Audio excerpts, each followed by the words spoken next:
Proverbs 4 verse 7, wisdom is the principal thing. Therefore, get wisdom, and with all thy getting, get understanding. Hi, I'm Nuni, and welcome to Got You, a space to learn, unlearn, grow in understanding and in love as far as relationships are concerned.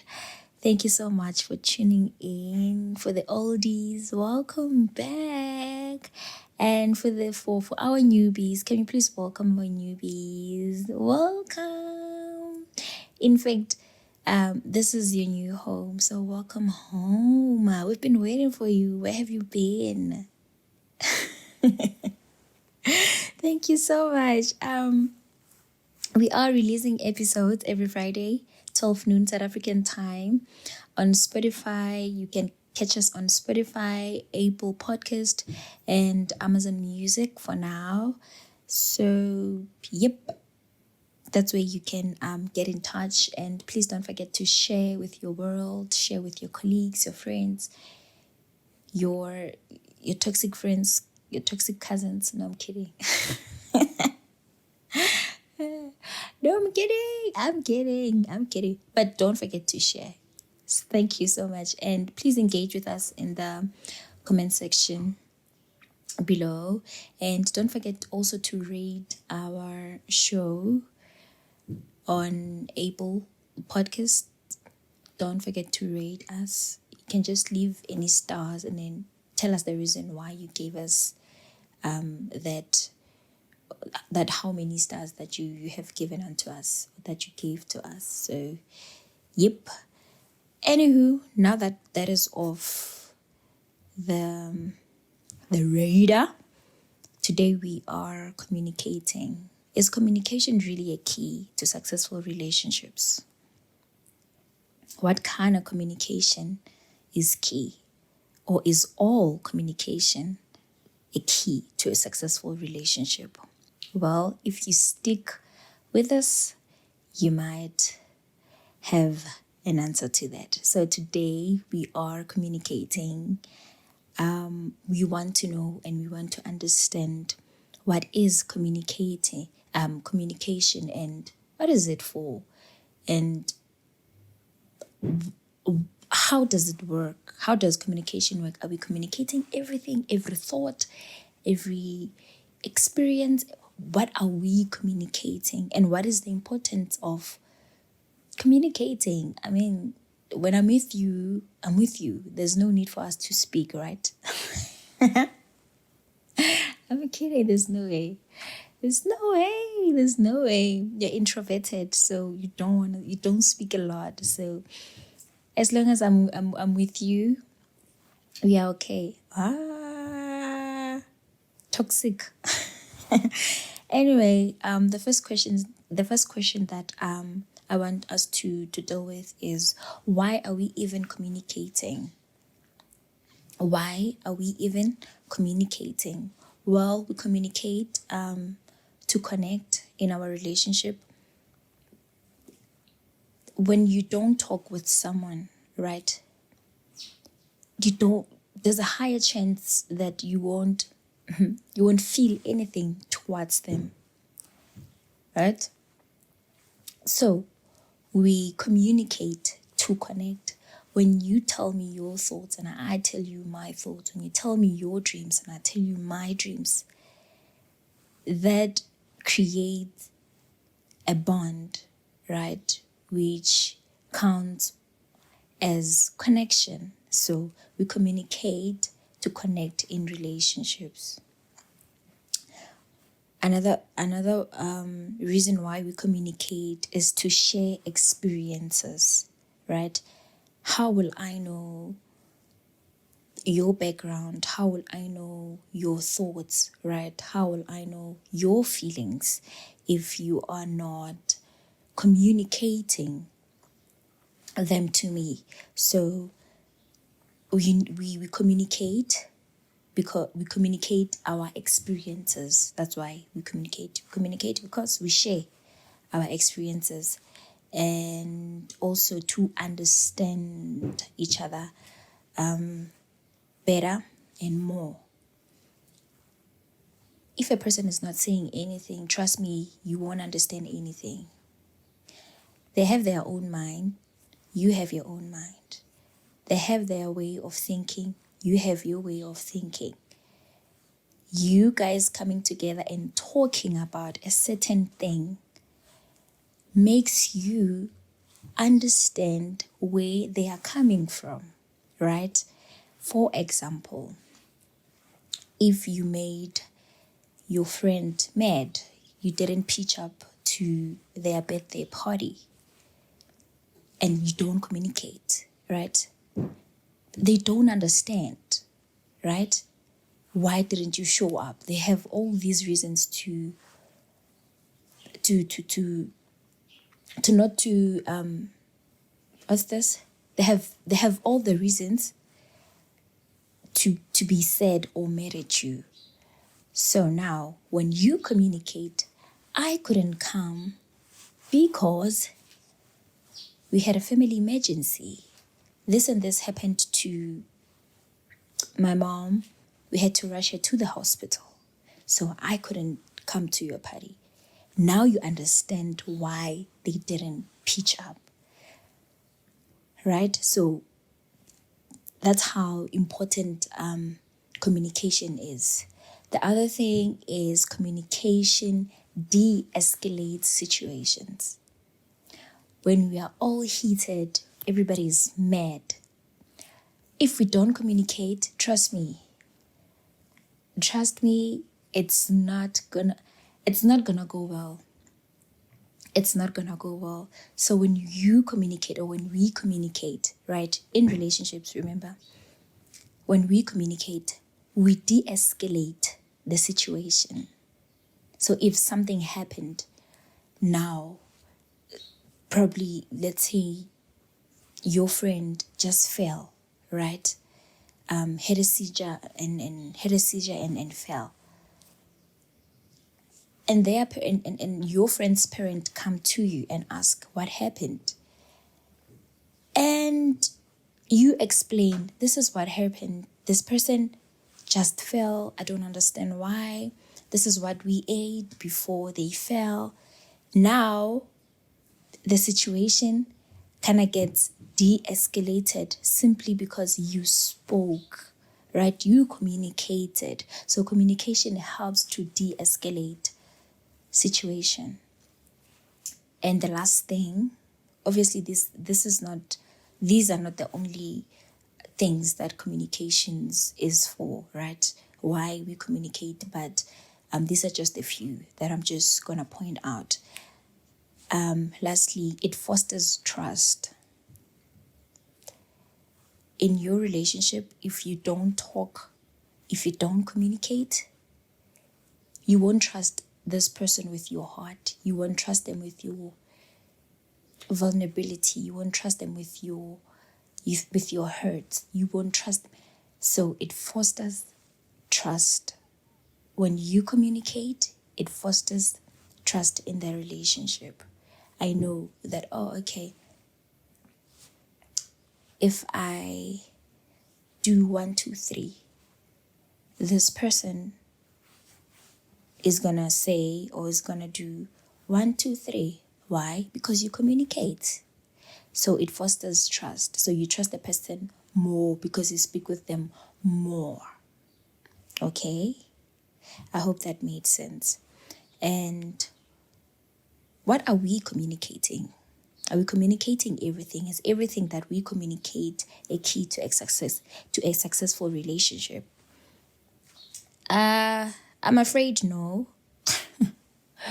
Some information is not, honestly, I feel like it's not necessary for you to even, it must not be heard by other ears. It should just remain in you. Not as a secret, right? But it's very redundant, honestly. Not every communication. If you imagine being married to someone and they tell you when they go to the loo, and they tell you when they whatever flush, right? They tell you when they wash their hands. They tell you when, no, I'll be tired.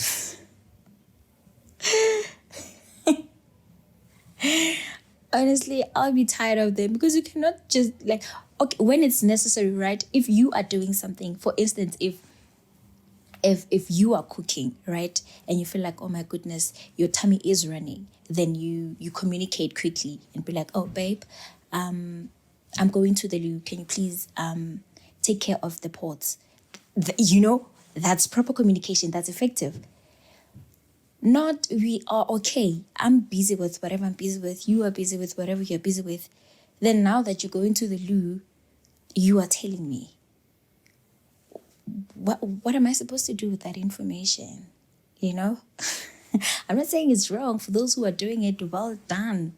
Well done. Communication is the key. Anyways, we also communicate our feelings. You communicate how you feel on it openly and honestly. You don't communicate what you think. Okay, let me put this well. You don't communicate how you think a person perceives you. Your communication is not based on how a person perceives you. Your communication regarding your feelings is how you feel. So it does not matter what the other person perceive of you. So you tell them how you feel. I feel sad.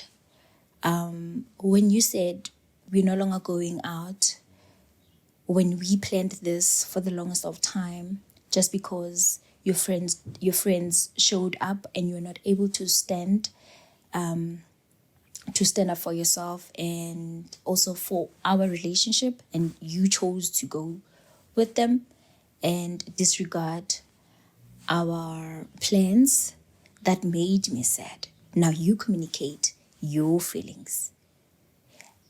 So, and also there's a way you communicate your feelings as well, right? You don't just communicate while you bear in mind your body language, because you're also communicating. As you are speaking with your mouth, your body is as well speaking. So you need also to be careful about that. Body, actually, to be honest, right, what you say with your body compared to what you are saying with your mouth is way important. Actually, communicating with your body is way important than communicating with your mouth. Okay, does that make sense?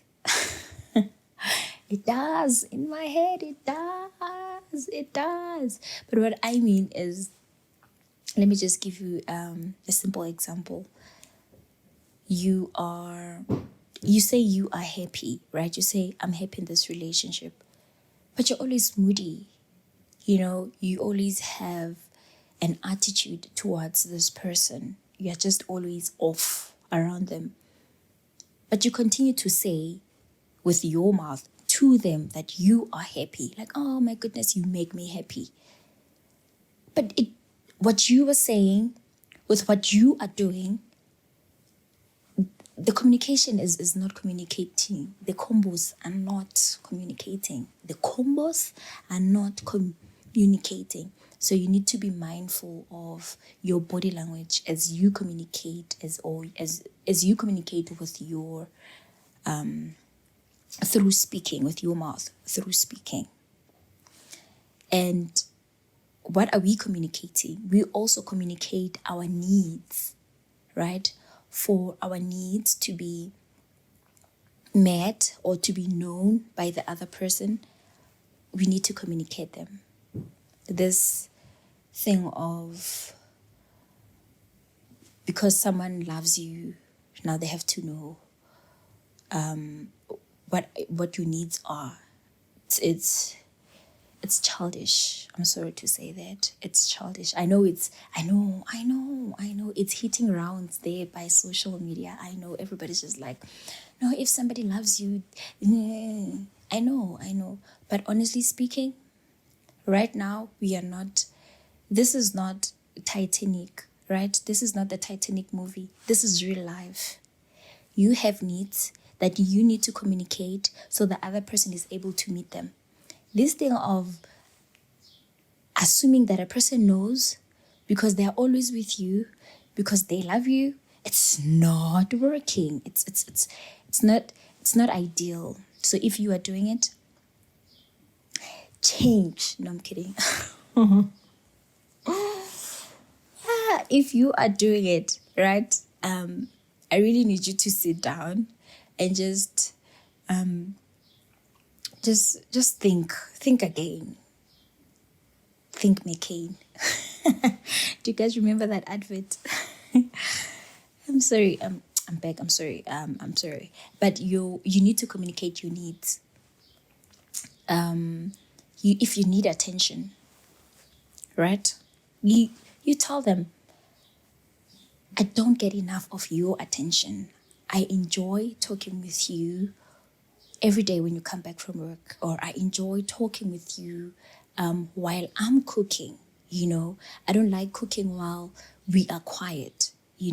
When I'm cooking, because I know that it is something that I really don't like doing, but I do it because I have to. I need you to communicate, to give me I need you to give me your attention and speak with me. I need more of your attention. I feel like you are attending more to your friends, or you are attending more to your kids, or you are attending more to your phone more than you actually attend to me. You speak your needs, right? You speak your needs. Another example, you speak your needs as well with not only your partner, obviously, but also with your friends. You speak your needs. When I'm with a certain person, I don't need you to talk about certain things because I'm not comfortable that they know about certain things. So you communicate, right? You communicate. The problem is we grew in homes that don't communicate, or we were taught actually not to communicate. You take everything that comes your way. You just put yourself together and move on, right? It's not gonna work. It's toxic. You need to unlearn that. You speak your needs. What do you need from me? Do you need me to call you? Do you need me to make you tea? Do you need me to go with you to watch your soccer match? What do you need? Like, speak your needs to a person that you are in a relationship with. In that way, you guys can actually go far, or you will go far, because we are satisfying each other's needs, right? So, yeah. Another example that is coming now in my head is in the house, if we have one car, right? And you don't really appreciate using taxis or Uber rides, and there's only one car in the house. And for example, your husband comes early, right? Get off from work very early, and you really want him to fetch you from work, because this taxi life or this Bolt Uber life is not making sense to you. You communicate that need to them and be like, this is where I am. This is how I feel with a taxi, and I need you to fetch me when you come back from work. Communicate, right? And I think also the strongest relationships are the ones that actually communicates their needs with clarity. It's not a maybe not, I think. No, you speak but with clarity. You bring your needs on the table. What are you bringing on the table? I'm bringing my needs. ways. Don't say that. Please don't say that. You are the table, right? That's what you say. That's what they say. I heard the other day someone said that they are the table. I'm like, yes. Why not if you can? No, I'm kidding. Please don't take that. And another thing is for a relationship to have an effective communication, you need to communicate on time. You communicating after you've done something, yes, it's still communication, but is it effective? Nope, it's not. So you need to communicate on time. If you know tomorrow you won't be around, say it. Yes, so communication needs to be effective. You don't just communicate anything and for fun. You really need to know why are you communicating and how are you communicating. And yeah, I think that's about it. No, wait, you need to communicate your boundaries, what you like, what you don't appreciate, what you appreciate, where you are, how you perceive things. You need to communicate such things. That's what you communicate. Anyhow, in conclusion, communication is key when it's effective and when you have mastered how to communicate and what to communicate. And that's about it. Thank you so much for tuning in. I hope you learned something. And if there's anything that you learned, you can write it down below the comment section. Don't forget, we release episodes every Friday, 12 noon South African time, on Apple Podcast, on Spotify, and on Amazon Music. So thank you so much. From myself, Noni Mataung, and the Koju team, we say God bless and have a very beautiful weekend. Have a very beautiful life. Have a very successful communication. Thank you so much. Bye.